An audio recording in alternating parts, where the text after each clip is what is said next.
the assessment that COVID-19 can be characterized as a pandemic.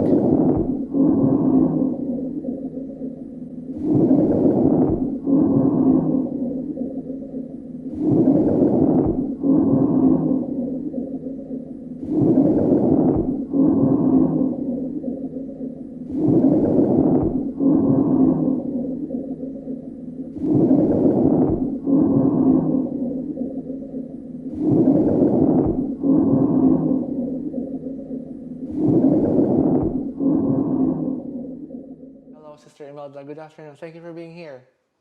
Good afternoon. Actually, I've been waiting for this opportunity to tell everyone my COVID and thyroid cancer journey. I appreciate it. Thank you for taking time for this conversation.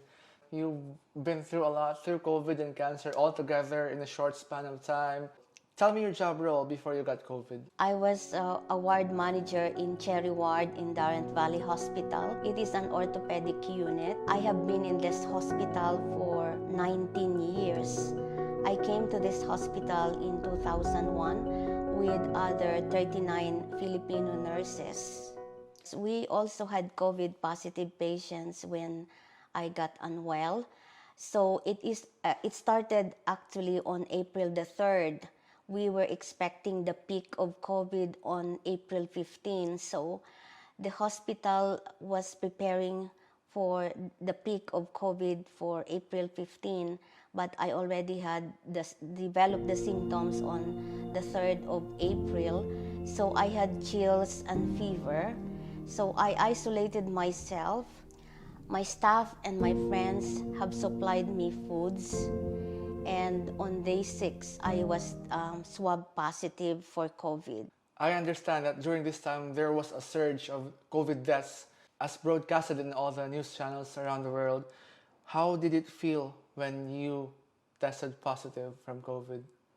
Of course, I was scared. One, because it can get worse and it can cause death. The other thing is, it is highly contagious and I can spread it very easily to my colleagues and to my patients and also to the staff in the staff accommodation.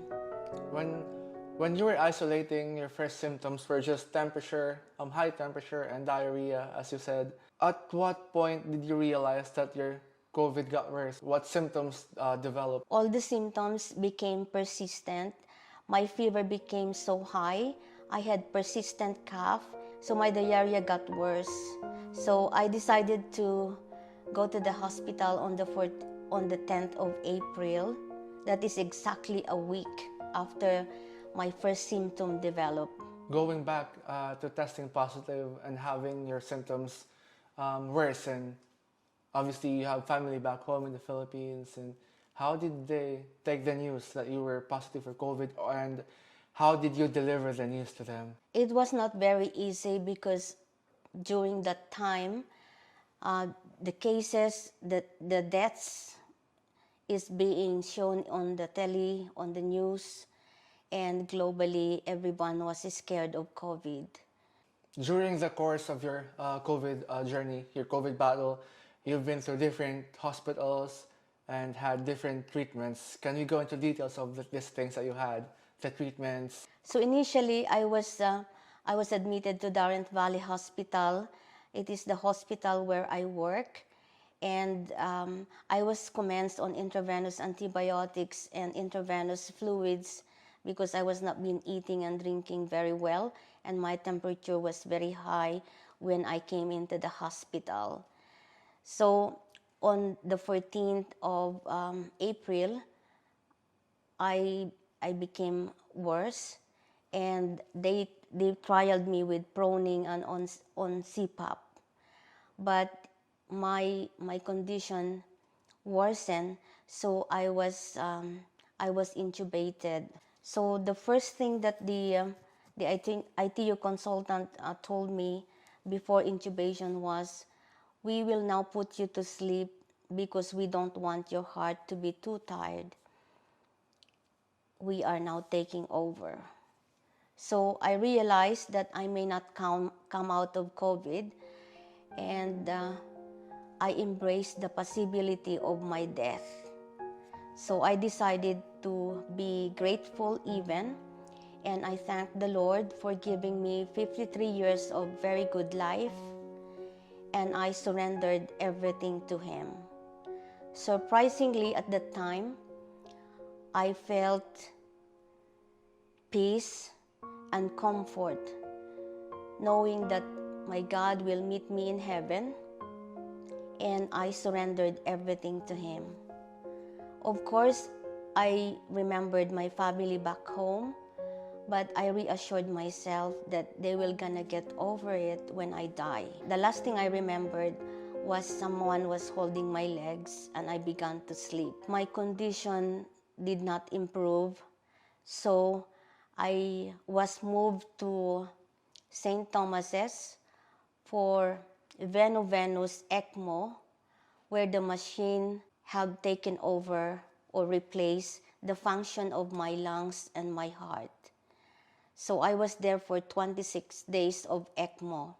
And after I began to improve, I was moved back to Darent Valley Hospital.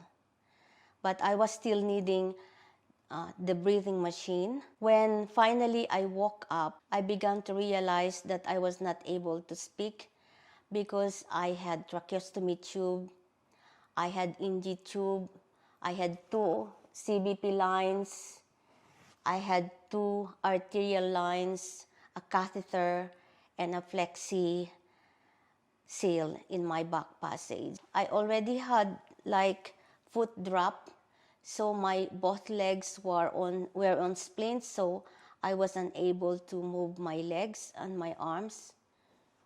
Literally, I can only move my eyeballs and my fingers when I woke up.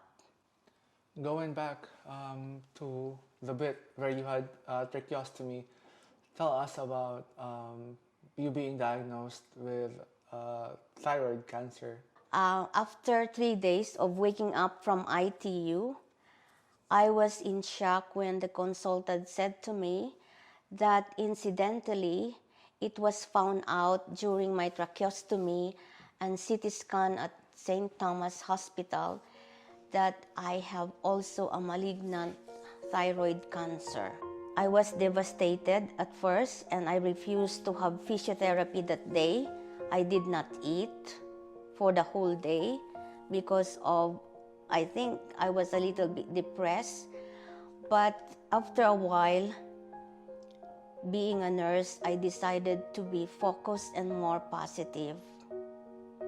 It is something that I need to face, and the consultant reassured me that he will do the necessary referrals and there will be no delays in my treatment. I realized at the time that I was beating time for my treatment because the cancer have already metastasized to my 5 lymph nodes in my left neck. Being a nurse, you have been so used to taking care of patients, but when you had COVID, you were on the other side of it. How did it feel being a patient yourself? Being on the other side made me realize that compassion, empathy, tenderness, kindness is very, very important. But all the staff have been very caring, very compassionate and empathetic to me. And I cannot describe the feelings that I have right now, how grateful I am to all of them. What are the permanent effects of COVID that you still have even up until now, even when you're back to work and working at full capacity for the trust? So COVID-19 and my thyroid cancer have a residual effect. So one, physically, I have lung fibrosis, which is stable, luckily. I am now very susceptible to chest infection, and last January I had one, but I was treated with steroids and antibiotics. My mobility is not completely back to normal yet, but I am hoping that one day I will reach my maximum potential mobility-wise. Psychologically, Sometimes I still feel very low, but I get over it very easily. Spiritually, I trust God more, and I have more faith in God since my COVID and thyroid cancer journey. I had the best and most coordinated care, and I am extremely grateful to the whole National Health Service, the Guy's and St. Thomas Hospital and Darren Valley Hospital staff. Thank you to all of you. I am still in awe thinking about your kindness, compassion, empathy, expertise, leadership, management, and all in all, your behaviors and your values.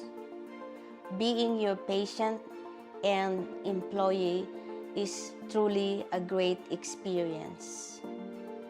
Thank you to all of you. I would also like to express my gratitude to the whole Dartford Filipino community. Your solidarity, your faith in God, your kindness and generosity amaze me. My most special thank you to Aguila family, my next of kin. Your love and kindness is truly remarkable. And of course, finally, to our God, who is the author of my story, where will I be without you, my God? You are truly an amazing and most powerful God who can still move mountains. All glory goes to you.